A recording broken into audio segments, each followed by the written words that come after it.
Good morning mga kailaw. Welcome to my vlog. Ito yung aking nakikita ko sa inyo ang bunga ng aking rambutan ngayon. Ito halos mga kailaw nasa lupa na, sumayad na. Hindi pa lang sila hinog. Ayan o. Tingnan naman ninyo yung bunga. Halos ay abot na ng manok, luksuhin.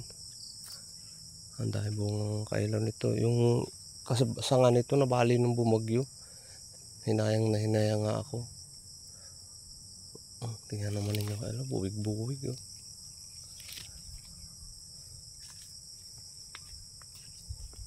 Yan oh, pagkakadaming bunga.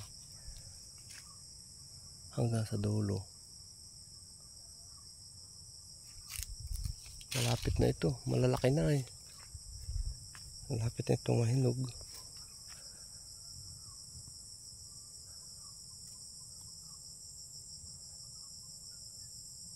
Sayang nga yung kakambal nito, mas malaki. Ang daming sanga nun. Nalapak ng bumagyo. Ito mga kailaw yung mga kamuti kong bagong tanim. Yan.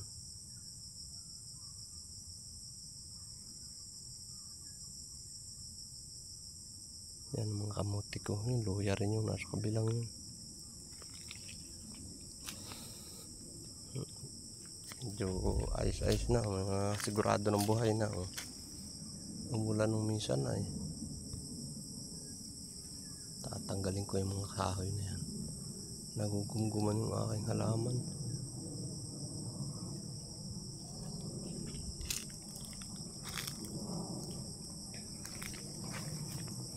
Sayang talaga itong kumapak nito. Ito mga kailaw, isipin nyo ito'y dalawa ito. Yan o. Yung natipak na kabakambal niya. Pagkadami sa kanyan. Ayun o, nakatambak na yun ang dulo. Ayan. Ay kung hindi nalapak ng bumagyo yun, nawari ko ang bunga lalo na eh. Yun namang isa kong dalawang punong hindi na rin nakabunga. Gawa ng bumungan, pailan-ilan na rin. Nabugbog masyado ng hangin. Pati na itong kalamansing ito, makailog. Ito na ang mga dulo. Nagbagsak na sa lupa. Sayang, ang dami pa man din bunga. Malakas mamunga nito.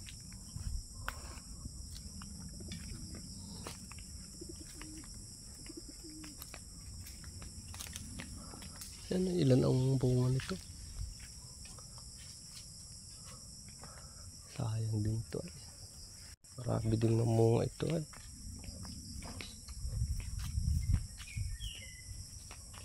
Mahirap, para pang may sakit yata ang bunga nito. Ba't ganun? May itim. Ayun, binatutuyo.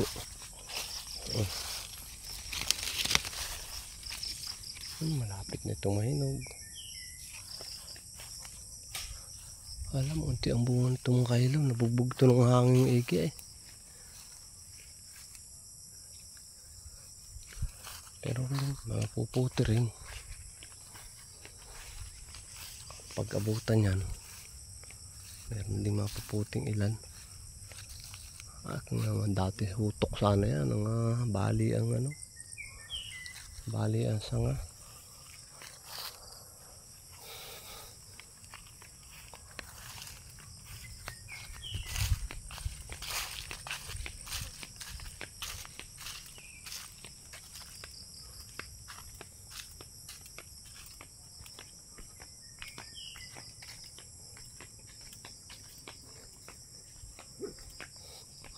Ito mga kailaw, mga tamising ko rito.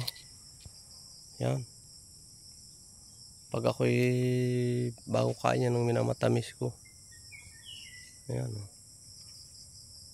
Pag may lima kanyan ay.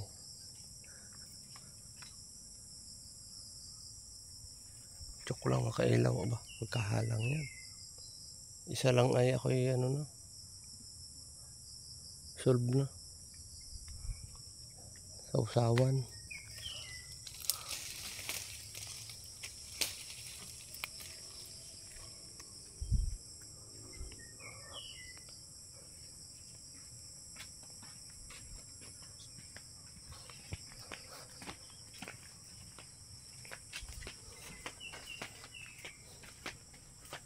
Sana ang putik ng aking motor, aba.